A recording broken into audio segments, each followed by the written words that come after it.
दोस्तों, क्या आप जानते हैं बाइबल में दो ऐसी प्रार्थनाएं हैं जिनको कभी भी परमेश्वर इग्नोर नहीं करते, अनसुना नहीं करते हैं। जी हाँ दोस्तों, दो ऐसे प्रार्थना बाइबल के अंदर बताया गया है। अगर उस तरह से कोई प्रार्थना करेगा तो कभी भी परमेश्वर उसकी प्रार्थना को सुने बिना नहीं रह सकते। अगर आप भी इन दोनों प्रार्थना को जान जाते हैं और इस तरह से प्रार्थना करते हैं तो आपके जीवन में चाहे परेशानी कुछ भी हो, आपके शरीर में चाहे बीमारी कुछ भी हो, अगर आपके घर में कोई भी दिक्कत है, कुछ भी आपके साथ हो रहा हो, शैतान आपके घर में कुछ भी कर रहा हो, अगर आप इस तरह से प्रार्थना करेंगे तो आपके प्रार्थना का उत्तर परमेश्वर जरूर देंगे, इग्नोर नहीं करेंगे। इसीलिए आज बहुत ही ध्यान से इस वीडियो को देखिएगा। बहुत सारे मसीह भाई बहन लोग हमें कमेंट करके पूछते हैं, ब्रदर हम काफ़ी दिनों से अपने विषय को लेकर प्रार्थना कर रहे हैं लेकिन हमारे जीवन में कोई भी छुटकारा, चंगाई नहीं हो रहा है। तो आज मैं उन लोगों को बताना चाहता हूं कि बाइबल में दो ऐसी प्रार्थना है, दो ऐसे प्रार्थना का रहस्य है। अगर आप इस तरह से प्रार्थना करेंगे जैसे कि आज इस वीडियो में बताने वाला हूं तो आपके हर एक परेशानी का समाधान आपको 100% गारंटी के साथ मिलेगा। लेकिन इसके लिए पूरे वीडियो को शुरू से आखिरी तक देखना है।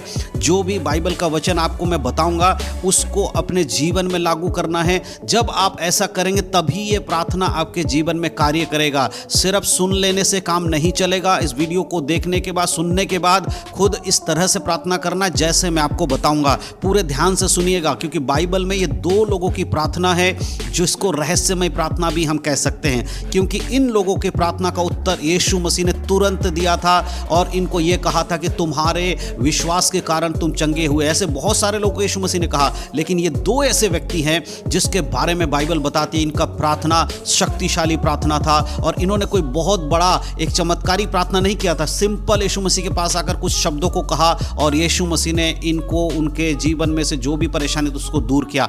आपको आज ये समझना होगा कि किस तरह से परमेश्वर के सामने बातों को रखना है, क्या बोलना है। ये पूरी डिटेल इस वीडियो में आपको बताऊंगा वचनों के साथ, उदाहरण देकर। तो सबसे पहले मैं आपको एक वचन पढ़ के सुनाना चाहता हूं।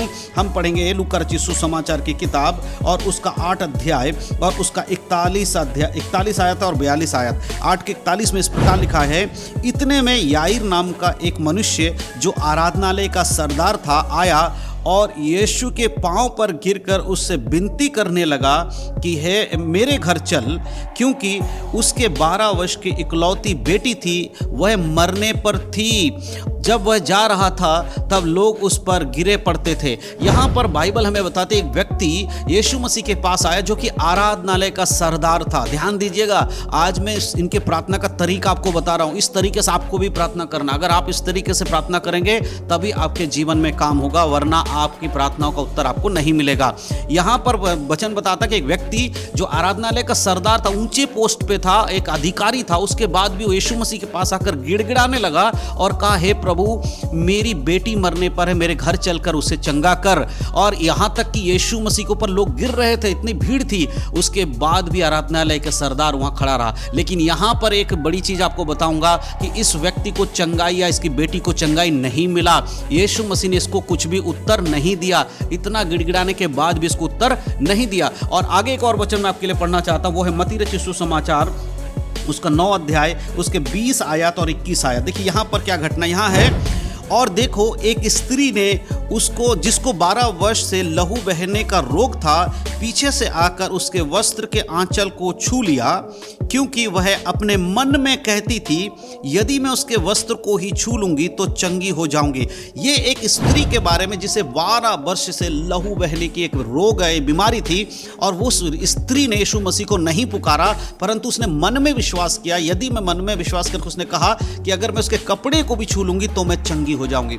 अब यहाँ एक चीज ध्यान देने वाली बात क्या है, आराधनालय का सरदार जब आया उसने यीशु मसीह को पुकारा, लेकिन यीशु मसीह ने उसको कोई उत्तर नहीं दिया। और इस स्त्री ने उस आराधनालय के सरदार के आने के बाद ये आई और इसने यीशु मसीह के आंचल को छुआ और ये चंगी हो गई। अब यहां समझिए क्या मैं आपको बताना चाहता हूं। इन दोनों की प्रार्थनाओं को जरा ध्यान से देखिए।